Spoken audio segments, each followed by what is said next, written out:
మంత్రి కొండా సురేఖ వ్యవహారం కాంగ్రెస్ కు తలనొప్పిగా మారింది. ఈ నేపథ్యంలో ఈ మధ్యాహ్నం జరిగే మంత్రివర్గ సమావేశానికి సురేఖ హాజరవుతారా లేదా అన్నది సందిగ్ధత కొనసాగుతోంది. ఈ నేపథ్యంలో మంత్రి కొండా సురేఖ ఇంటి వద్ద ఉన్న మా బ్యూరో చీఫ్ మరిన్ని వివరాలు అందిస్తారు. శేఖర్, చెప్పండి, కొండా సురేఖకు సంబంధించి మీ దగ్గర ఉన్న సమాచారం ఏమిటి?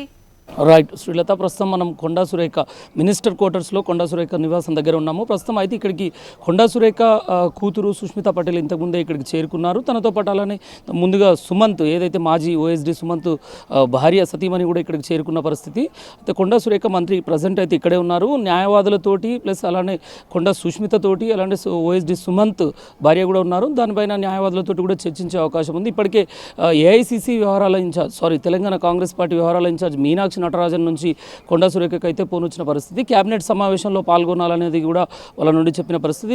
ఈరోజు మధ్యాహ్నం 3 గంటలకు క్యాబినెట్ సమావేశం క్యాబినెట్ భేటీ ఉన్న నేపథ్యంలో కొండా సురేఖ మాత్రం అక్కడికి వెళ్ళే అవకాశం ఉంది. అయితే దీనికి ముందుగా ఎమ్మెల్యే క్వార్టర్స్కి వెళ్ళి మీనాక్షి నటరాజన్తో భేటీ అవుతారనేది మాత్రం తెలుస్తున్నది. మీనాక్షి నటరాజన్తో భేటీ అయ్యి ఏదైతే జరిగిన పూర్తి వివరాలను తనకు చెప్పే అవకాశం ఉంది. అలానే ఇంతకుముందు సుష్మిత కూడా ఇక్కడికి చేరుకున్న తర్వాత తను మాట్లాడుతూ తన అన్న మాటలకు కట్టుబడి ఉన్నాను, ఏదైతే అంటే అధిష్టానం సూచన మేరకే మీడియాతో మాట్లాడలేని పరిస్థితి నేను అంటూ తను చెప్పిన పరిస్థితి. ఏదైతే రాత్రి నుండి నిన్న చేసిన వ్యాఖ్యలకు మాత్రం కట్టుబడి ఉన్నాను అని చెప్పిన పరిస్థితి. శ్రీలత, ఇక్కడ సుష్మిత అండ్ సుమంత్ ఓఎస్డీ, మాజీ ఓఎస్డీ తన సతీమణి కూడా ఇక్కడ మినిస్టర్ క్వార్టర్స్లోని మంత్రి కొండా సురేఖ నివాసంలోనే ఉన్న పరిస్థితి. మరోపక్క న్యాయవాదులతోటి కూడా సూచనలు కొన్ని దీనిపైన ఎలా ముందుకు వెళ్ళాలనే అంశాలపైన కూడా చర్చిస్తున్నట్టుగా తెలుస్తున్నది.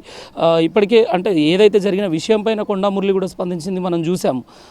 ఫైనల్గా మాత్రం ఇక్కడ నుండి నేరుగా మీనాక్షి నటరాజన్ దగ్గరికి వెళ్ళి అక్కడ భేటీ అయ్యి తదనంతరం క్యాబినెట్ భేటీకి మాత్రం కొండా సురేఖ హాజరయ్యే అవకాశం అయితే ఉంది. Sreela. Okay, thank you Shekhar.